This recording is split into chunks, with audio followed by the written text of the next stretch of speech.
ദൈവമനുഷ്യന്റെ സ്നേഹഗീത അധ്യായം 268 വാല്യം 6.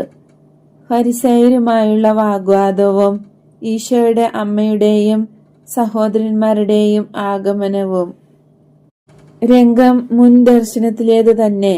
ഈശോ കൊച്ചു ജോസഫിന്റെ കയ്യിൽ പിടിച്ചുകൊണ്ട് ആ വിധവയോട് വിട ചോദിക്കുന്നു.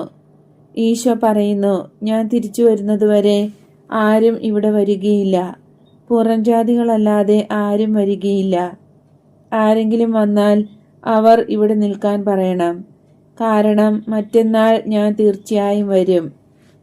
ഞാൻ പറയാം, ഗുരുവേ, രോഗികൾ ആരെങ്കിലും ഉണ്ടെങ്കിൽ നീ എന്നെ പഠിപ്പിച്ചതനുസരിച്ച് വേണ്ട വിധത്തിൽ ഞാൻ അവരെ പരിചരിച്ചു കൊള്ളാം.